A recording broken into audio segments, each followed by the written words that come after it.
여러분 안녕하십니까. 이기방TV입니다. 오늘 5월 20일 날 발표된 대선 여론조사 결과를 알려드리도록 하겠습니다. 전화 면접 조사입니다. 지방신문협의회가 의뢰하고 한국갤럽이 조사한 여론조사 결과가 되겠습니다. 5월 20일부터 21일까지 양일간 1007명을 조사했습니다. 전화 면접이기 때문에 응답률이 그래도 15%가 나왔습니다. 15.8%가 나왔습니다. 신뢰 수준은 95%, 1000명을 조사했기 때문에 오차 범위는 6.2%가 되겠습니다.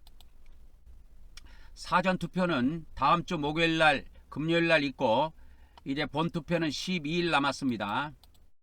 자, 오늘 발표된 한국갤럽의 여론조사 내용을 자세히 알려드리도록 하겠습니다. 자, 전화 면접 방식이 있고 여론조사에는 자동 응답 방식이 있습니다. 이번에 한국갤럽이 조사한 것은 전화 면접 방식이 되겠습니다. 그래서 응답률이 꽤 높습니다. 16.5%가 나왔지요. 자, 오늘 5월 22일 날 발표된 4개의 여론조사를 간략하게 비교하고 한국갤럽 조사를 알려드리도록 하겠습니다. 자, 여론조사 공정에서 ARS로 조사한 내용에서는 이재명 후보와 김문수 후보의 격차가 3.2% 납니다. 그리고 리얼미터가 조사한 ARS 여론조사에서는 이재명 후보와 김문수 후보의 격차가 9.5%가 납니다. 그리고 오늘 MBS 조사 결과가 발표가 됐는데 이거는 전화 면접 방식이 되겠습니다. 그래서 이재명 후보와 김문수 후보는 14%의 격차를 보이고 있습니다. 지금 알려드릴 한국갤럽 조사 내용입니다. 지금 알려드릴 한국갤럽 조사도 전화 면접으로 조사를 했는데요. 격차가 12%나 났습니다.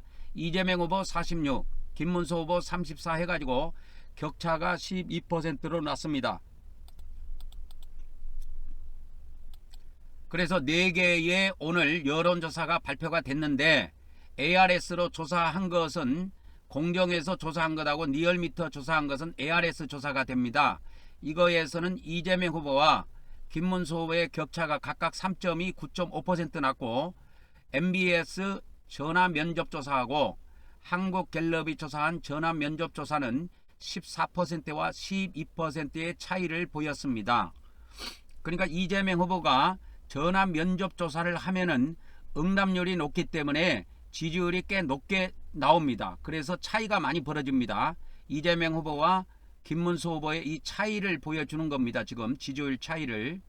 그래서 이 두 가지 보라색으로 되어 있는 MBS의 조사하고 한국갤럽의 조사는 전화 면접 방식으로 조사한 것이고 이 파란 것 2개는 ARS로 조사한 것입니다.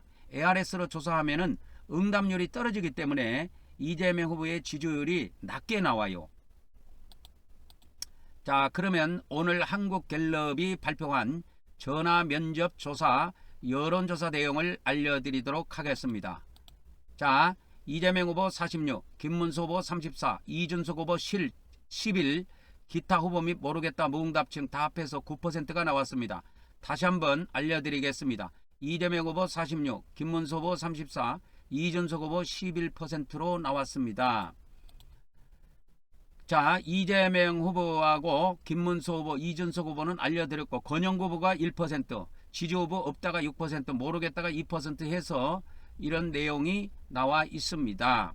이재명 후보가 여전히 김문수 후보와의 12%의 차이를 보이고 있지요.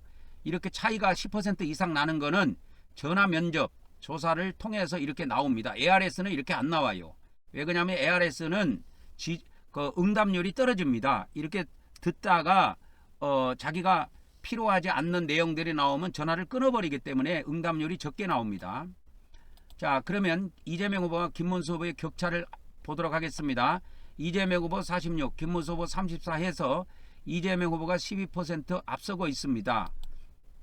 자, 그러면 적극적으로 이번에 반드시 투표하려고 하는 적극 투표층을 상대로 조사하면 이재명 후보에게는 97% 이렇게 투표를 적극적으로 하겠다 이렇게 응답을 보냈고 김문수 후보에게 적극적으로 투표하겠다는 의사를 보인 사람들은 92%로 조사가 되어서 약 5%의 격차로 이재명 후보를 지지하는 사람들의 투표율이 좀 높을 것으로 예상이 됩니다. 자, 이재명 후보의 강세 지역을 보도록 하겠습니다. 이재명 후보가 김문수 후보보다 강세로 나타나는 지역은 서울, 인천, 경기, 강원, 대전, 충청, 그 다음에 광주, 전라, 제주도가 되겠습니다. 서울에서는 43, 인천, 경기에서는 49, 강원도에서도 49, 대전, 충청에서 45, 광주, 전라에서 78, 제주도에서 38, 제주도에서 좀 적게 나왔네요. 강원도보다 적게 나왔네요.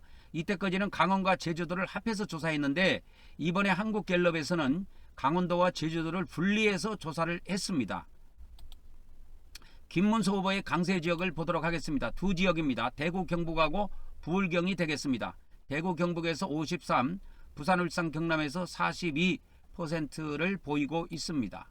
당선 가능성에 대해서 물어봤는데 당선이 가능하다고 이재명 후보는 66%, 김문수 후보는 21%, 격차는 45%가 납니다.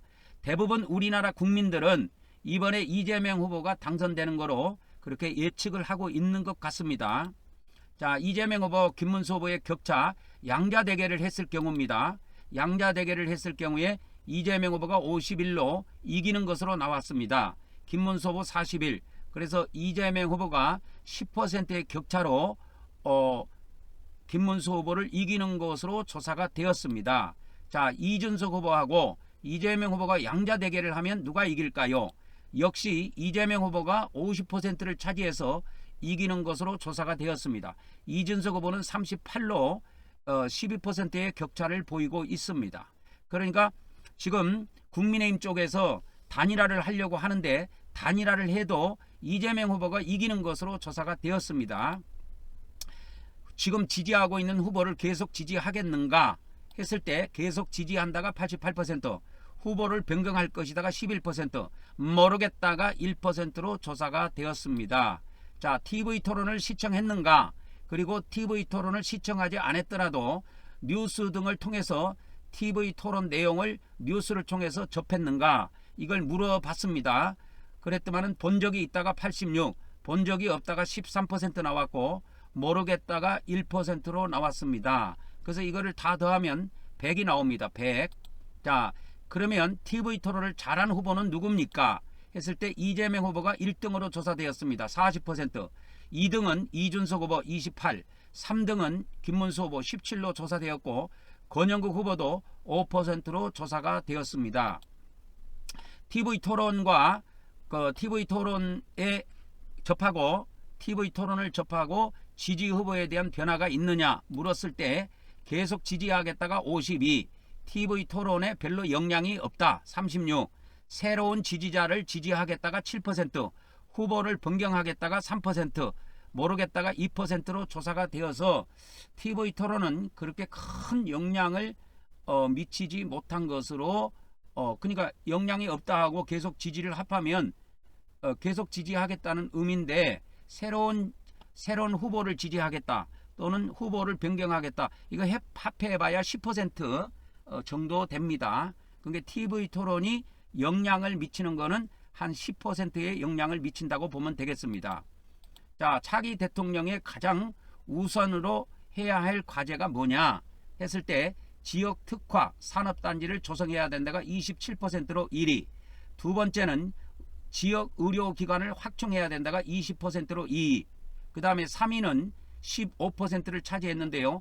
중앙행정기관을 지방으로 이전해야 된다. 4위는 12%를 차지했는데요. 광역 교통망을 확대해야 된다가 12%로 4위를 차지했고 5위는 지방 거점 대학을 육성해야 된다. 5%, 마지막은 대형 관광 문화체육시설을 조성해야 된다가 3%로 조사가 되었습니다. 그래서 차기 대통령의 1순위는 지역 특화 산업단지를 조성해야 된다가 1위로 조사가 되었습니다. 정당 지지율을 봅시다. 민주당은 42, 국민의힘은 33, 개혁신당은 7, 조국혁신당은 3, 진보당은 1%로 조사가 되었습니다. 그래서 민주당과 국민의힘의 지지율은 9% 민주당이 앞서는 것으로 조사가 되었습니다. 자, 이번 지지율은 이건 그냥 넘어가고요. 자세한 내용은 중앙선거 여론조사심의위원회 홈페이지를 참조하시면 됩니다. 자, 23일은 대통령 후보들의 2차 TV 토론이 있고요. 5월 25일은 투표지 인쇄가 있고 외국에 나가 있는 국민들이 외국에서 투표를 한다고 합니다. 27일 날은 대통령 후보들의 3차 TV 토론이 있고요. 다음 주 목요일 날 29일 날이죠. 다음 주 목요일 날 금요일 날은 사전 투표가 되겠습니다. 참고로 진보층의 51%는 사전 투표를 하는 것으로 조사가 되었습니다. 6월 3일 날은 본투표가 되는데 약 5%, 73%의 보수층은 73%가 본투표를 한다고 이렇게 응답을 한 상태입니다. 오늘은 5월 22일이죠. 오늘 발표된 4개의 여론조사가 있는데 이거를 잠깐 비교해드리고 오늘 여론조사 안내를 마치도록 하겠습니다. 자, 김문수 후보 이와 같이 이재명 후보가 한국갤럽이 오늘 발표한 조사를 보면은 이재명 후보와 김문수 후보의 격차가 12% 납니다. 전화 면접조사의 경우에는 이와 같이 지지율의 격차가 많이 벌어져요. 그래서 MBS 오늘 발표한 MBS 발표도 보면은 전화 면접조사인데 거기에는 이재명 후보와 김문수 후보가 14% 차이 납니다. 그런데 ARS 조사로 보면은 10% 이하로 떨어집니다.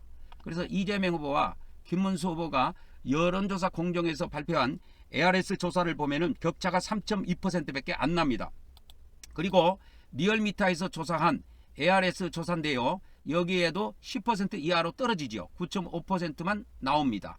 이건 ARS 조사의 경우에는 오늘 발표한 것이 한 자리 수로 떨어지는 것은 ARS고 10% 이상 넘어간 것은 다 전화 면접 조사가 되겠습니다.